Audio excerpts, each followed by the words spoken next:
Narito ng PTV Balita ngayon. Problema ngayon ng mga residente ng Barangay West Rembo ang paghahanap sa kanilang presinto matapos silang mapasailalim sa Taguig City. Humingi tayo ng update mula kay Rod Lagusad. Rod. Audrey, katuwang ng Commission on Elections ng Parish Pastoral Council for Responsible Voting o PPCRB para tulungan ng mga botante sa paghahanap ng kanilang presinto. Pangunahing idinadaing kasi ng mga botante dito sa Barangay West Rembo na bumoboto ngayon dito sa Fort Bonifacio Elementary School ay hindi agad makita ang kanilang presinto. Kasunod kasi ng paglipat ng 10 Embo barangays mula sa Makati City patungong Taguig City na iba rin ng clustered precincts at precinct numbers. Dahil dito, bukod sa boards at mga nakapaskil para sa old at new precincts, nakaantabay rin ng PPCRB.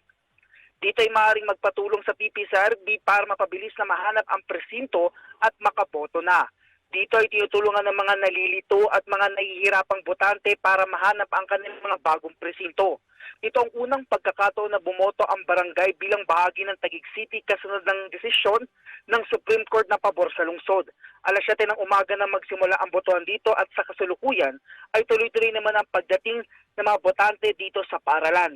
Audrey, kapansin-pansin ang pagdating ng maraming mga botante pa rin ang matagal ang inaabot para lang makita ang kanilang mga pangalan. Ang ilan sa mga ito, mainit na ang ulo na sinabayan pa ng mainit na panahon.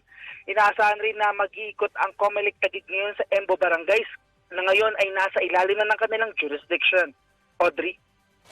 Maraming salamat, Rod Lagusad. Samantala, pinagana na ng National Grid Corporation of the Philippines ang 24/7 command center nito para i-monitor ang supply ng kuryente sa bansa habang nasa kasagsagan ng barangay at SK elections. Ayon sa NGCP, operational ngayon ang kanilang critical unit kabilang na ang system operations at operations and maintenance para magbantay sa power transmission ngayong eleksyon. Nakadeploy na rin ang kanilang mga line crews, engineers, pilot, maintenance and testing at iba pang technical personnel sa mga substation para rumisponde sakaling magkaroon ng aberya. Tiniyak din ng NGCP na handa ang kanilang security at contingency measures upang masigurong maayos ang supply ng kuryente hanggang matapos ang halalan. Samantala, hinikayat ni Pangulong Ferdinand R. Marcos Jr. ang mga botante na huwag magpadala sa mga kandidato na bumibili ng boto ngayong araw ng barangay at SK elections. Humingi tayo ng update. May ulat si Kenneth Pasyente live. Kenneth?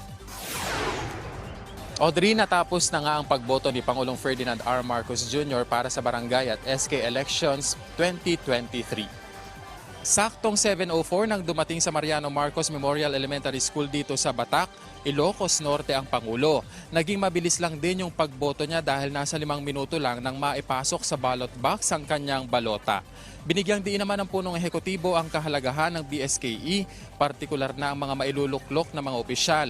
Anya, ang mga ito kasi ang first line of defense ng mga problema sa komunidad, kaya marapat lamang anya na ang mga tapat na individual ang mahalal. Hinimok din ng Pangulo ang mga botante na huwag magpadala sa mga kandidato na bumibili ng boto. Pagbibigay diin ng Pangulo, mawawalan ng boses ang mga botante oras na idaan na lang sa bayaran ng botohan. Kaya hinimok niya ang mga ito na gamitin ang kanilang karapatan sa pagboto. Kanina, Audrey, ay bumoto na rin sa Kalayab Elementary School ang anak ng Pangulo na si Congressman Sandro Marcos. Sa mga oras na ito, Audrey, ay patuloy na dumadating yung mga kababayan natin dito sa eskwelahan para bumoto para dito nga sa BSKE. At so far ay maayos naman yung itinatakbo ng halalan dito at wala pang naitatalang anumang untoward incident. At yan na muna ang latest. Balik sa iyo, Audrey. Maraming salamat, Kenneth Pasyente. Samantala, kamustahin naman natin ang botohan sa Davao City kung saan naroon ang ating kasamang si Jay Lagang live. Jay?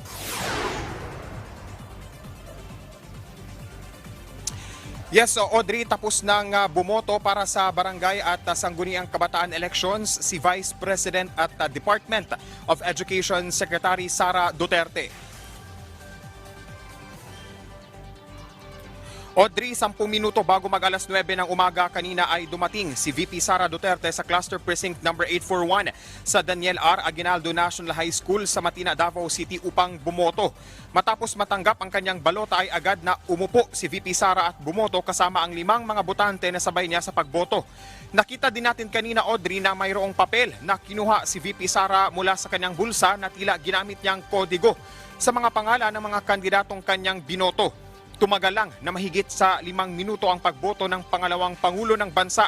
Matapos nito ay ipinakita ni VP Sara ang kanyang right index finger na may indelible ink bilang patunay na tapos na siya sa pagboto para sa barangay elections. Sa interview sa media ay hinimok din ni VP Sara ang iba pang mga Pilipino na makilahok sa nagpapatuloy na eleksyon. Dahil importante anya ang pagpili sa susunod na uupong mga barangay officials bilang sila ang nasa frontline ng paghatid ng serbisyo.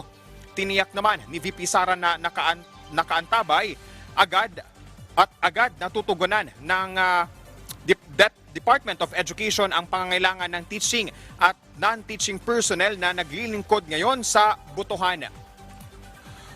Audrey, hanggang sa mga oras na ito nga ay inaantabayanan din natin ang pagboto ni dating Pangulong Rodrigo Duterte na dito din sa kahalintulad na presinto ni VP Sara boboto sa nagpapatuloy ngayon na barangay at SK elections.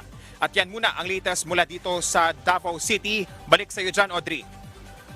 Daghang salamat, Jay Lagang. Samantala, pinayagan ng Malacanang ang work from home arrangement sa mga tanggapan ng gobyerno at asynchronous classes sa mga pampublikong paaralan bukas, October 31.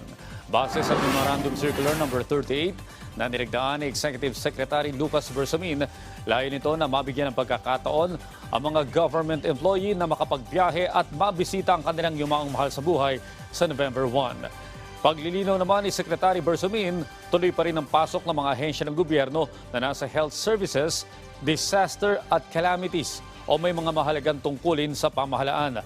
Samantala, ipinaubaya naman ni Bersamin sa pribadong sektor o private schools ang desisyon kung nais nilang magkaroon ng work from home arrangement.